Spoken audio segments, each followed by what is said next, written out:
स्वागत है आपका। आप देख रहे हैं आज तक, आपके साथ हूं मैं नेहा बाथम। शक्ति संग शनि की आराधना, जी हां, पूरी होगी आपकी हर मनोकामना, क्योंकि शनिवार को नवरात्र के साथ ही शुरू हो रहा है संवत 2072। ऐसे में शनि साल का राजा होगा और नवरात्र के इस पावन दिनों में मां के 9 रूपों की आराधना से आपको पुण्य की प्राप्ति होगी, साथ ही शनि दोषों से भी मुक्ति मिलेगी। लेकिन आपको उपाय क्या करने होंगे, बताने के लिए हमारे साथ स्टूडियो में मौजूद हैं ज्योतिषी राजकुमार शास्त्री जी। शास्त्री जी, बहुत बहुत स्वागत है आपका।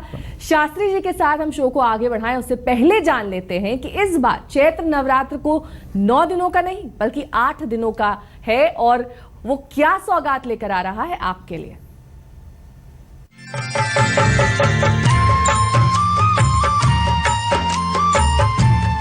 आ गए हैं शक्ति की आराधना के दिन, माँ दुर्गा का वरदान पाने के दिन, सोए भाग्य को जगाने के दिन और ग्रहों के फेर में पड़ी जिंदगी को पटरी पर लाने के दिन।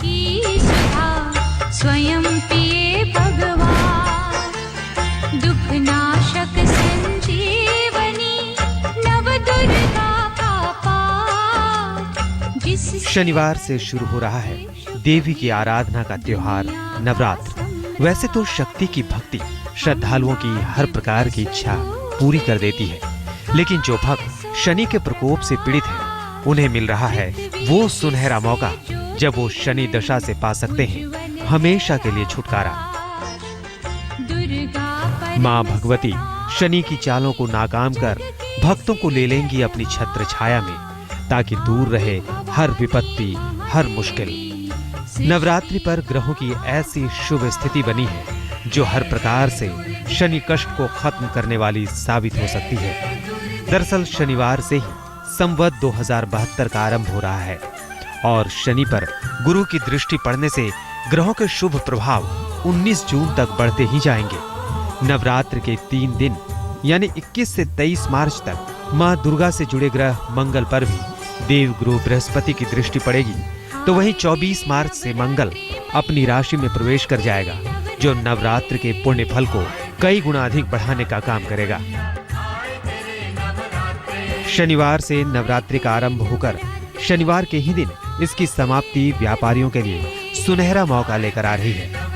शनि मंगल से जुड़े जितने भी व्यवसाय हैं उनमें आने वाली अड़चनें मां के आशीर्वाद से दूर हो जाएंगी। कारोबार नई ऊंचाइयों को छूने लगेगा। मंगल के शुभ प्रभाव बढ़ने से वो मांगलिक जातक जिनके विवाह में लंबे समय से अड़चनें आ रही हैं उन्हें राहत की सांस मिलेगी। आम भाषा में कहें तो इस नवरात्रि अगर आप कुछ अमोघ मंत्रों का हर दिन जाप कर सही विधि विधान से पूजा कर लें तो माँ के 9 रूपों का आशीर्वाद मिलते देर नहीं लगेगी। तो कौन से हैं माँ के वो चमत्कारी मंत्र और किस मुहूर्त में किस विधि विधान से करें पूजा ताकि हो जाए आपका बेड़ा पार, ये जान लीजिए आज तक ब्यूरो।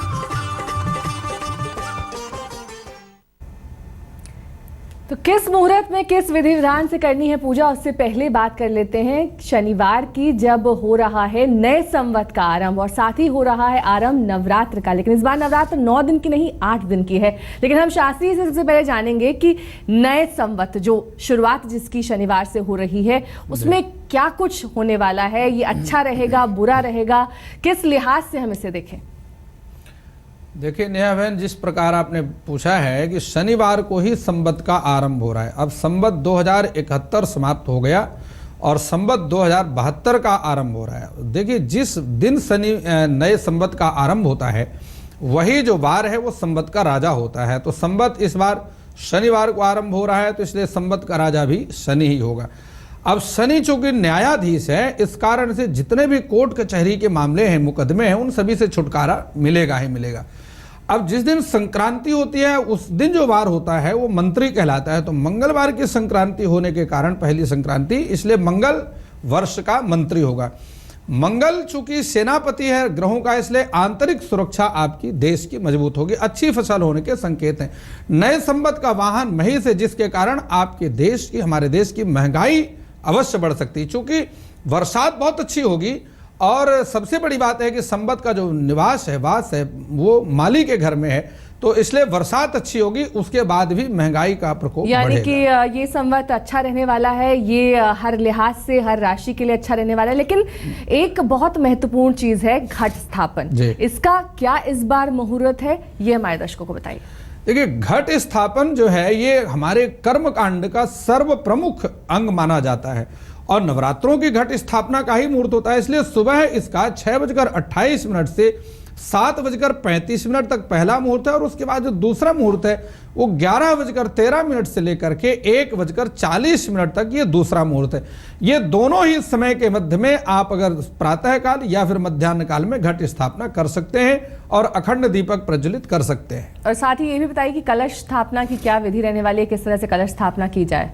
ये कलश स्थापना हमारे कर्म कांड का सर्व प्रमुख अंग माना जाता है, तो इसका पूरा विधि विधान मैं आपको बतलाता हूं।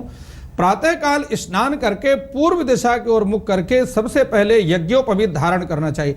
जो पहले से यज्ञोपवीत धारण करे हुए हैं, जैसे हम लोगों ने धारण किया हो, तो ये नया दूसरा जनेऊ जो है बदल लेना चाहिए और माँ दुर्गा के सामने लाल वस्त्र में लिपटा हुआ नारियल, पंच पल्लव और जल से भरा हुआ कलश, अनेक तीर्थों के जल से भरा हुआ कलश, शुद्ध घी का अखंड दीपक माता के सामने स्थापित करना चाहिए और 3 बार ओम केशवाय नमः, ओम नारायणाय नमः, ओम माधवाय नमः ऐसा कर करके आचमन करना चाहिए।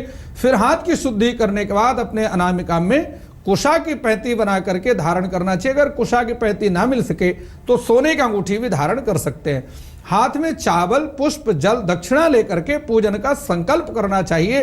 कर्मकांड का सबसे प्रमुख अगर कोई अंग है तो संकल्प होता है, लेकिन यह ध्यान रखना है कि अब संकल्प में कीलक नाम के संबत का उच्चारण करना है।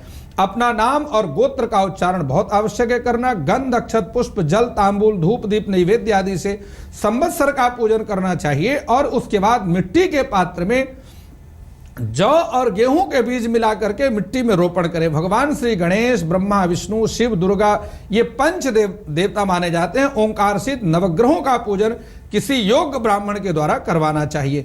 ये समस्त कर्मकांड के बाद, पूजा करवाने के बाद ब्राह्मण को खीर सहित अन्न सात्विक भोजन कराना चाहिए। वस्त्र, फल, दक्षिणा देकर के ब्राह्मण का सम्मान करें और जो मंत्र जाप करना है वो मैं आपको बता दूं, यह देवी का बड़ा महत्वपूर्ण नवाण मंत्र कहलाता है। ओम ऐं ह्रीं क्लीं चामुंडाय विच्ची। यह समस्त दुर्गा सप्तशती का सार मंत्र है। इस मंत्र का कम से कम एक माला 108 बार इस मंत्र का उच्चारण करने से समस्त व्रत और जो है पाठ का फल प्राप्त हो जाता है। और इस बार के जो नवरात्र है, भी कहा जा रहा है कि व्यापार के लिहाज से अति उत्तम है, लेकिन कैसे, ये आप हमारे दर्शकों को बताइए। देखिए, व्यापार चूंकि शनि अधिपति हैं और शनि धन के अधिपति ग्रह माने जाते हैं, इसलिए व्यापार की वृद्धि के लिए करना क्या है आपको यह समझने की आवश्यकता है। काले धतूरे का जड़, फल, पुष्प ये सारी चीजें मिलाकर के पंचगव्य बन जाता है। इनको जल में मिला करके सूर्योदय से पहले स्नान करना चाहिए। दुर्गा सप्तशती में वर्णित मध्यम चरित्र ऋचु की महालक्ष्मी का पाठ होता है, इसलिए दूसरे अध्याय से लेकर के चौथे अध्याय तक के मध्यम चरित्र है, इसका पाठ करना बेहद लाभकारी है। और अगर पाठ नहीं कर सकते हैं तो जो मैं मंत्र दे रहा हूं, इस मंत्र का जाप करने से भी पूरे पाठ का फल प्राप्त होता है। ये महालक्ष्मी का मंत्र है। ओम ऐं ह्रीं श्रीं नमो भगवती पद्मावती कमलवासिन्यै स्वाहा। पद्मावती भगवती महालक्ष्मी का नाम है, इसलिए इस मंत्र का कम से कम 5 माला जाप करना चाहिए और घर के मंदिर में लाल वस्त्र पर स्फटिक या कूर्म यंत्र की स्थापना करनी चाहिए और पूजा के समय शुद्ध घी का अखंड दीपक अवश्य जलाएं, यह ध्यान रखें। और बहेड़ा के 5 पत्ते सहदेव की जड़ लाल वस्त्र में बांध करके और प्रथम नवरात्र को ही पूजन आदि करके अपने तिजोरी में उसको स्थापित करें। कभी भी घर में धन की कमी नहीं होगी, उत्तरोत्तर धन की वृद्धि, व्यापार की वृद्धि होती ही रहेगी। व्यापार की वृद्धि के बारे में तो आपने बता दिया, लेकिन एक और प्राप्ति है जिसकी सबको इच्छा होती है, वो है धन की प्राप्ति। ऐसे में इस नवरात्र में धन की प्राप्ति के लिए क्या उपाय करें, ये बताइए। देखिए, जब हम धन प्राप्ति की बात करते हैं, धन कई प्रकार से व्यक्ति को प्राप्त होता है। बहुत सारे लोगों का धन व्यापार में रुक जाता है बाजार में, वह धन भी प्राप्त होना चाहिए। तो जल में दूध, गुलाब के पुष्प, आंवला ये सारी वस्तुओं को मिलाकर के ग्रह शांति का स्नान करना चाहिए।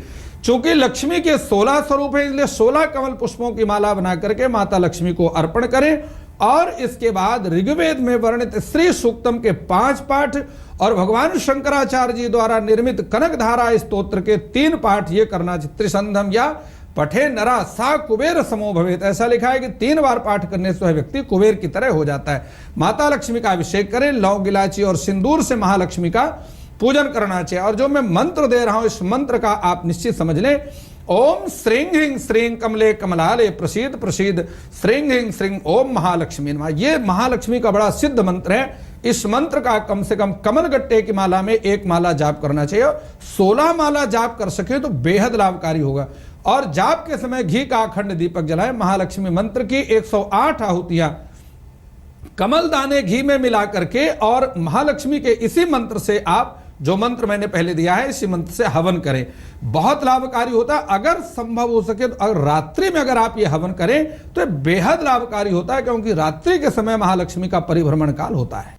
शक्ति साधना के 8 दिन, जी हाँ 8 दिन इसलिए क्योंकि इस बार नवरात्र 8 दिन की है, 9 के बजाय। लेकिन अब हम बात कर लेते हैं किस तरह से इस बार नवरात्र में आप अपने परिवार की सुख शांति की कामना कर सकते हैं। शास्त्री जी, परिवार में कोई नहीं चाहता कि कलेश हो, हर तरह से सुख शांति बने रहे, इसके लिए किस तरह से उपाय करें? जी देखिए नेहा बहन, आपको बताऊं मैं, सूर्योदय से पूर्व जल में गंगा जल या किसी तीर्थ का जल या केवड़ा जल मिला करके स्नान करना चाहिए। इससे ग्रह दोष निवारण होता है। घर के ईशान कोण में पूर्व की ओर मुख करके लाल आसन पर बैठ करके यह पूजा करना बहुत आवश्यक होता है और बहुत महत्वपूर्ण भी है।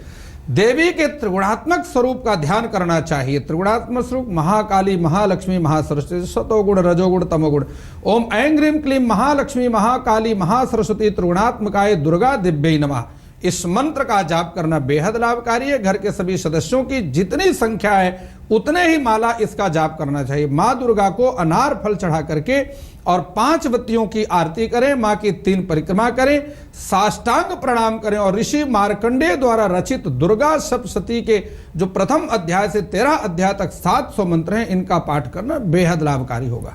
तो ये तो बात हुई पारिवारिक सुख शांति की, लेकिन इसमें एक अहम भूमिका होती है विवाह की। अगर विवाह नहीं हो रहा हो तो विवाह का योग कैसे बने, ये बताइए।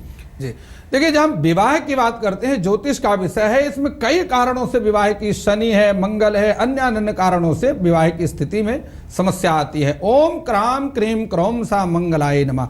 मूंगे की माला से इस मंत्र का, चूंकि मंगल का अंक 9 है, इसलिए 9 माला जाप करना चाहिए। और माँ दुर्गा के मंदिर में 9 केला चढ़ाएं। 1 सूखे नारियल में सिंदूर का तिलक लगा करके लाल धागे से 28 बार उसको लपेट दें और नारियल को लाल वस्त्र में बांध करके बहते जल में उसको प्रवाहित कर दें। शाम को दाहिने हाथ की तर्जनी में अंगुली में सोने की अंगूठी धारण करें और मीठी रोटी, गेहूं, हल्दी, केला, उड़द की दाल, बेसन के लड्डू, ये सारी चीजों को धार्मिक स्थल में दान करना चाहिए। मंगल चंडिका का व्रत ये बेहद लाभकारी है विवाह के लिए, तो इस व्रत को करना चाहिए। शनिवार को रात्रि में दूध में जल मिला करके कीकर के पौधे में डालने से, मंदिर में घंटा चढ़ाएं, चांदी के बर्तन में, शहद तांबे के बर्तन में गुड़ भर करके और धर्म स्थान में किसी योग्य ब्राह्मण को दान करना चाहिए। इतना करने से विवाह की समस्त बाधाएं दूर होगी, चाहे वो शनि, राहु, केतु या मंगल, सूर्य, पापक ग्रहों की जो बाधा है वो दूर हो जाती है। और अगर असाध्य रोगों से छुटकारा पाना हो तब किस तरह से उपाय किया जाए, ये भी बताइए। देखिए, हमारे धर्म शास्त्रों में असाध्य रोगों से छुटकारा पाने के यद्यपि कई साधन बतलाए हैं, लेकिन जो मैं बतला रहा हूं नवरात्रों के लिए बड़ा लाभकारी है। नीम की पत्तियां, पुष्प, काले मिर्च, हींग, सेंधा नमक, इमली, अजवाइन, जीरा, शक्कर, ये सारी चीजों को बराबर मात्रा में मिला करके और पहले दिन से लेकर के प्रतिपदा से लेकर के 9वीं तक इसका सेवन करना चाहिए। बिल्कुल आरोग्यता बनी रहेगी, असाध्य रोगों से छुटकारा मिलेगा। ओम ह्रीं क्लीं दुम दुर्गाई सर्व रोगान नाशय नाशय ह्रीं ओम, ये देवी का सिद्ध मंत्र है। इस मंत्र का लाल चंदन की माला से प्रतिदिन 1 माला जाप करें। और इसके साथ ही आपको बता दें कि इस मंत्र का जाप करने मात्र से ही सूर्योदय काल में भगवान शिव का अभिषेक करें और भगवती देवी की परिक्रमा करें। ब्रेक के बाद एक बार फिर आप सभी का स्वागत है। हम बात कर रहे हैं इस बार किस तरह से नवरात्र के मौके पर अब आप अपने जीवन को सफल बना सकते हैं, लेकिन विद्या का जीवन में अहम योगदान होता है। विद्या में कैसे सफलता पाई जाए, ये बताइए शास्त्री जी। विद्या में सफलता के लिए केसर शाहदेई की जड़ 100 ग्राम दूध जल में मिला करके सूर्योदय से पहले स्नान करें। लाल चंदन का तिलक स्वयं को लगाएं।